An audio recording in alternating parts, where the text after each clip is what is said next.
With each day that passes by, we are getting closer to the very end of filming for Episode 9 by writer and director J.J. Abrams. This is Mike Zero. If you guys are new to the channel, do make sure to subscribe to see future Star Wars content.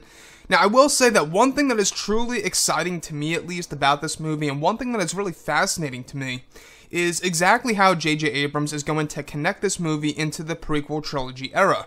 Now, we do know that J.J. really wants to reach for great and new things in this movie and wants to make it feel very unique, as well as very much interconnected with the entire Skywalker saga. Now, these past couple of weeks or so, we've been learning a whole lot more about this film when it comes to some of the set leaks, the set designs, the concept art and storyboard descriptions, etc. One of which has all to do with a huge connection to the prequel trilogy era for Episode 9. Now, it's described that one of the set designs while shooting the second act of the film was constructed to recreate Palpatine's office, as seen in Revenge of the Sith when fighting Mace Windu. It said that it was a one-day shoot with green screens in front of the windows that would be replaced with large skyscrapers and vehicles passing by in the background. It's described that Coruscant will serve as a brief vision and or flashback to something. It's described to be similar to what fans saw in Rogue One, a Star Wars story with a flashback to Coruscant, and will be a brief story for one of the new 8 characters in this movie. So I really want to go over a couple of parts about this that are really piquing my interest for this film, especially when it comes to the prequel trilogy continuity. Now, I know as much as you guys love Coruscant as a location in Star Wars as much as I do, and we only got a little snippet of it in Rogue One. I'm not quite sure if you guys remember, but in Rogue One, a Star Wars story, we got a brief look at Coruscant, one of my favorite scenes in the movie because we were pretty much, being taken back to episode Revenge of the Sith, at the time. We didn't really see anything related to Coruscant since episode 3 for the longest time. So now, with episode 9, the fact that J.J. Abrams is really trying to deliver a certain backstory to one of the 8 new characters in the form of a very brief vision and or flashback sequence in order to give us an idea of who this character really is.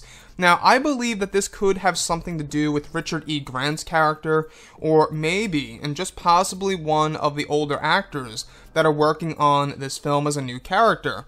Like I say, we do know that there are going to be connections to this movie when it comes to, of course, all the different prequel trilogy films and how some of the new characters are connected to those movies. It's possible that Richard E. Grant's character has climbed the ladder within the First Order, and we get to see just a little glimpse of who he used to be, in his early years, perhaps as a young adult. Maybe he was a part of the Empire for all we know and served Emperor Palpatine, or maybe he was something a whole lot more that we already know of, and it's just actually right under our noses right now. That's another possibility. But Coruscant being a brief part of Episode 9, I think is great by J.J. Abrams. I think it shows a lot of, I guess you could say, that he's very much ambitious with this movie. He's really trying to really cater to the Star Wars fans who are really, pretty much fans of the prequel trilogy as much as I am. I will admit that the prequels do have their own issues, but they are great Star Wars movies, at heart. I think that it's a great story in order to tell the early life of Anakin Skywalker, leading up to his ultimate demise into becoming Darth Vader. Episodes 1 and 2 had a lot of flaws, and even parts of Revenge of the Sith had flaws as well. But overall, Revenge of the Sith, in my opinion, great Star Wars movie, fantastic movie.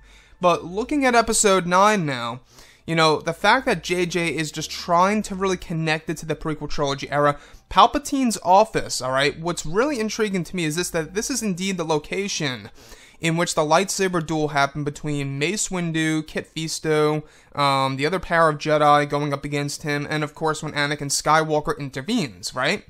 So that whole entire sequence, it seems as though J.J. Abrams wants to revisit this area for some specific reason. It could have something to do with Sith lore, or a secret of Emperor Palpatine in Episode 9 that actually comes to light and changes our view on the prequel trilogy, perhaps.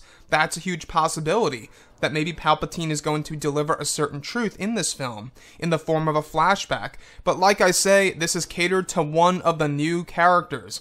So one of the new 8 characters will have a very brief backstory told in the form of a vision and or flashback that is indeed connected to Coruscant.